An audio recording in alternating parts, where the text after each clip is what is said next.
They still didn't collapse. So a few months later, the government put out an update on their report. And they stated not only that the floors did not collapse, but they had done tests on the few samples they had saved from the fire zones. And those tests proved that the temperatures were very low.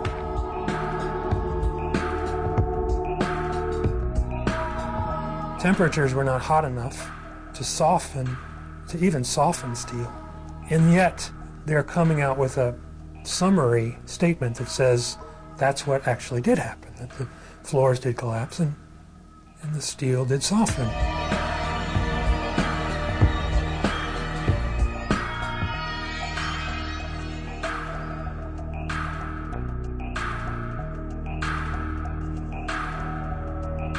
So they either downplayed those results or ignored those results, and they ended up putting it all in a computer.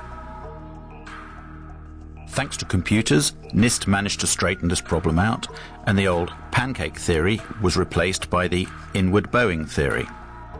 According to the Institute, the heat weakened the floors, which started to curve downwards.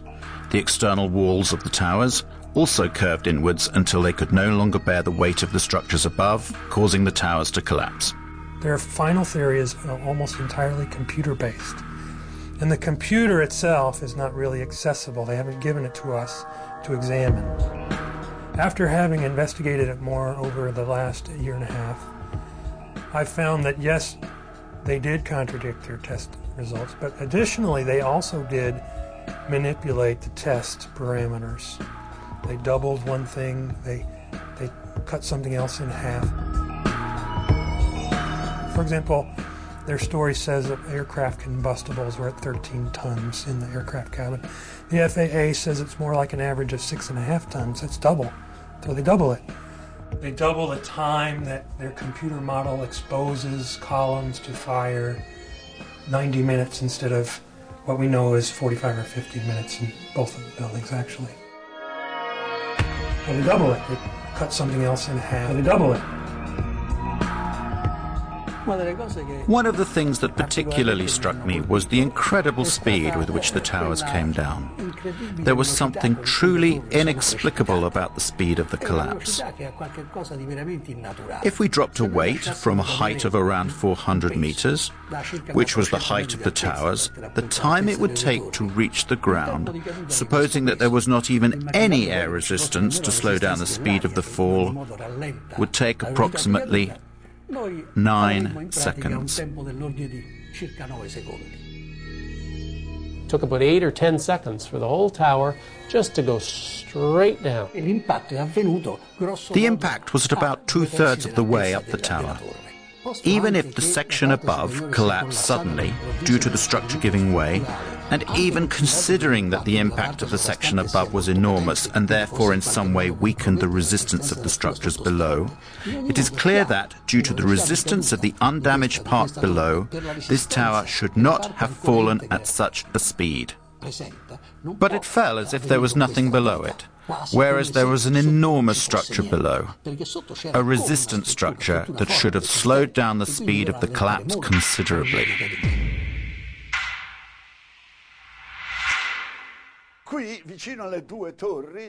Here, close to the two towers, there was another large tower, which was hit by the debris from the tower that collapsed.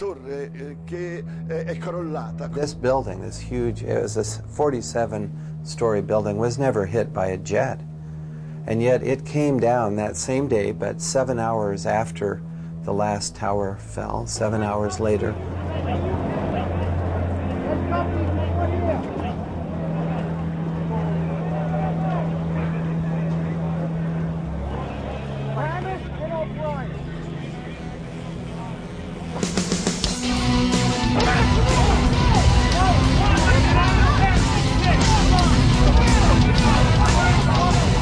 We measure the time of fall.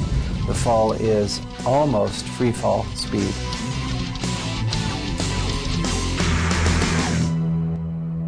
The collapse of the North Tower inflicts some damage to Building 7, causing fires to ignite on a few floors.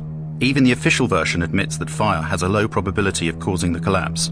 But why does total collapse take place? and why does it occur at freefall speed? As I saw the collapse of World Trade Center 7, I realized this was something that needed to be studied and could not be ignored. Building 7 and the Twin Towers share one utterly bewildering similarity: the presence of molten metal found in the debris of all three buildings weeks after the collapse. Is this molten metal that we have now studied at length that came from these buildings and existed then in pools underneath the rubble of all three skyscrapers, both towers and Building 7. A metallographic analysis was conducted by a specialized institute that examined the structure of a girder taken from ground zero.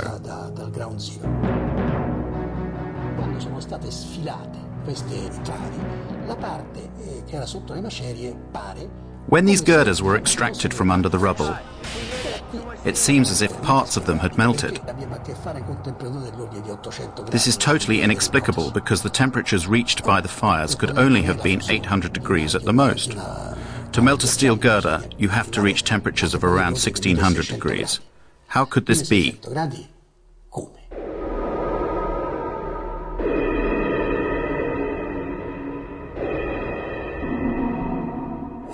At a microscopic level, if you examine the granular structure of the steel, one can detect the presence of an element that should not normally be present, and it is there in substantial quantities. It is sulfur. We're quite sure now where this molten metal came from. It comes from a material called thermate, which is aluminum powder, iron oxide, and sulfur. The temperature is so high that steel melts. It could only melt if the temperature reached over 1000 degrees in a few seconds. The use of thermite could certainly have caused the fusion apparent in the steel beams. You see, the presence of thermite now in these buildings to bring them down implies that someone had to place the thermite near the steel columns in order to cut through the columns. I have interviewed a demolition expert, and he said this is what they do. They set explosives. They can use radio control to initiate the firing of the explosives. They have to be done in a sequence in order to get the building to come down rapidly and straight down. A controlled demolition.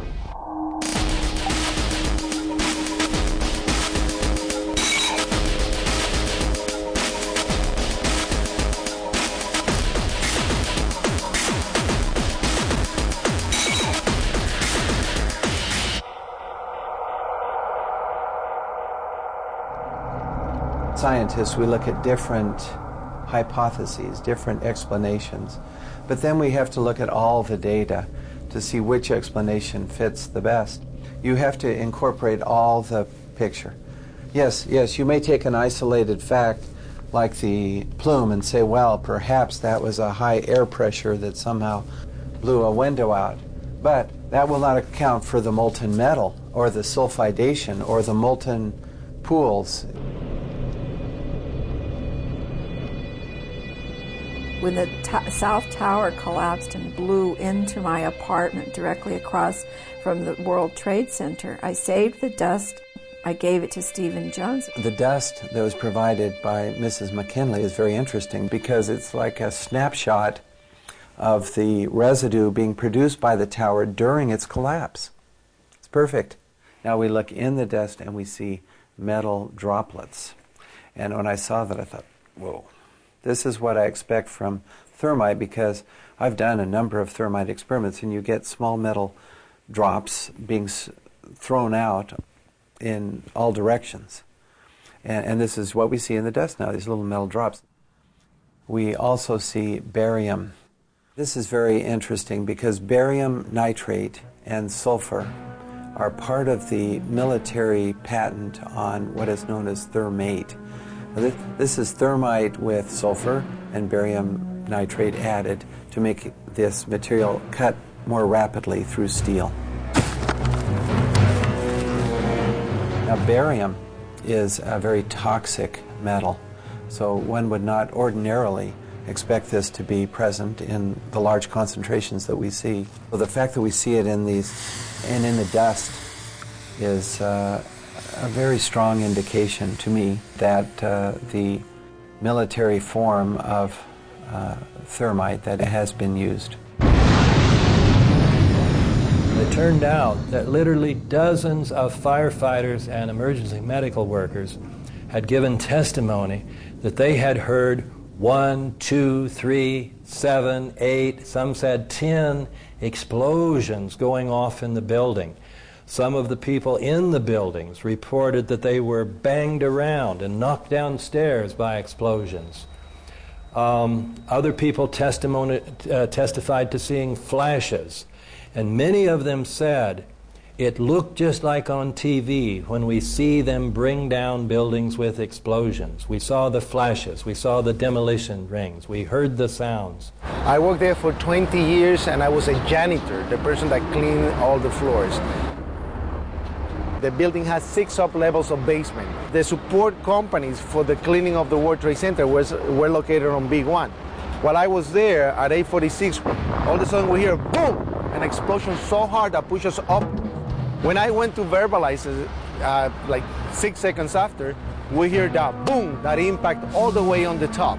So 2 different events, and at that very moment when I said, oh my God, a guy comes running into the office, and this guy had his hands extended, both arms like this, and his skin was pulled totally from both arms, and it was hanging from the top of the fingertips like it was clothing. And I thought at that time that it was clothing. And when I went to say something, I realized, I looked at his face, I realized that he had missing parts of his face. He had, on that particular day, the only master key. He went up with a master key, unlocking door after door so firemen could get in, and he himself, I think he said, brought out 15 or 20 people. So I started opening the doors of the stairwells so people could escape. Willie was made a hero, and he was at the White House, and we have a picture of that, of George Bush honoring Willie Rodriguez for being a hero. We hear boom, boom, boom, different explosions. And I asked the fire department, he said, what is this explosion? And what they said was, maybe it's the gas tank from the kitchen. No, the kitchens were all electrical, so that didn't make any sense. Ba, ba, ba, ba, ba, ba. I heard a loud explosion, an explosion that I had never heard in my whole life, an enormous explosion. My ears were hearing loud explosions at ground level, very mysterious. Explosions that seemed to be at ground level as opposed to high in the air. There's no question in my mind that those buildings, based on the law of physics, could not have collapsed without the assistance of a bomb. No! When I hear another explosion, no! I think it's a bomb. Willie has taken the really 180% turn of events, saying here that President Bush, who had honored him being a hero, he's named on this lawsuit as accusing Bush and Cheney and Senior Bush and others of murder. And he's not doing it for any monetary gain, because this has just cost us everything. Willie lost his home, lost his job. Right now, his goal is to find out the truth.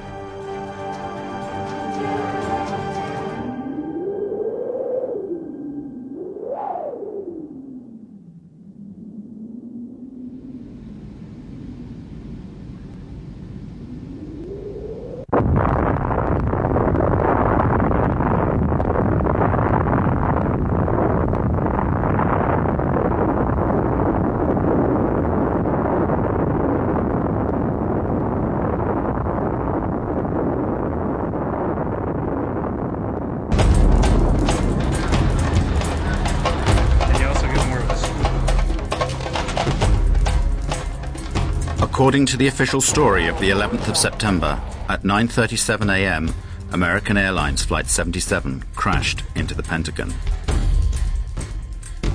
This rare footage shows the scene immediately after the impact, an hour before